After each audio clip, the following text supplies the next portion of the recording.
বারাসতের মনুয়াকাণ্ডের ছায়া এবার উত্তর 24 পরগনার বীজপুরে। প্রেমিককে দিয়ে স্বামীকে খুন করানোর অভিযোগে গ্রেফতার স্ত্রী। মনুয়া মজুমদারের পর এবার অঞ্জু দাস।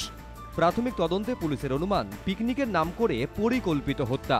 শনিবার বাড়ির কাছ থেকে উদ্ধার হয় বীজপুরের বাসিন্দা বাবলু দাসের দেহ। স্ত্রী অঞ্জু দাসকে জেরা করে তদন্তকারীরা জানতে পারেন কয়েক মাস আগে মোবাইল ফোনের সূত্র ধরে এক যুবকের সঙ্গে তার আলাপ হয়। পুলিশ সূত্রে দাবি ধীরে ধীরে দুজনের মধ্যে ঘনিষ্ঠতা বাড়তে থাকে। বধূর বাড়িতে যাতায়াত শুরু করেন যুবক। বিষয়টি জেনে ফেলায় দম্পতির মধ্যে সম্পর্কের অবনতি ঘটে। তদন্তকারীরা জানতে পেরেছেন এরপরই প্রেমিককে দিয়ে স্বামীকে খুনের পরিকল্পনা করেন অঞ্জু। পুলিশ সূত্রে দাবি শুক্রবার অঞ্জুর বাড়িতে মাংস কিনে নিয়ে যান তার প্রেমিক। ঠিক হয় একসঙ্গে খাওয়া দাওয়া করবেন বাবলু এবং ওই যুবক। তদন্তকারীরা জানতে পেরেছেন সেই মতো রাতে স্ত্রীর রান্না করা মাংস নিয়ে বাড়ির কাছেই পুকুর পাড়ে ওই যুবকের সঙ্গে পিকনিক করতে যান বাবলু। মদ্যপানেরও আসর বসে। অভিযোগ সেই সময়ই ধারালো অস্ত্র দিয়ে গলা কেটে বাবলুকে খুন করেন স্ত্রীর প্রেমিক।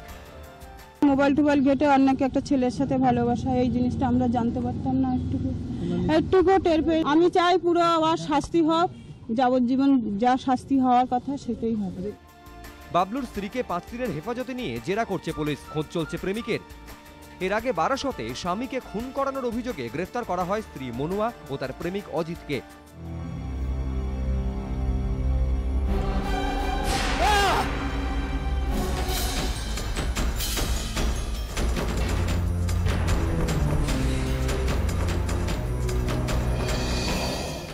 মাস দুয়েক আগে জলপাইগুড়িতেও একই ঘটনা ঘটে।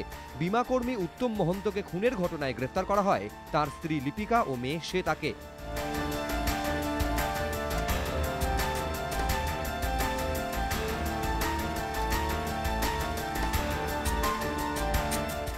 এবার তালিকায় জুড়ল বীজপুরের ঘটনা। সমীরণ পাল, এবিপি আনন্দ, উত্তর 24 পরগনা।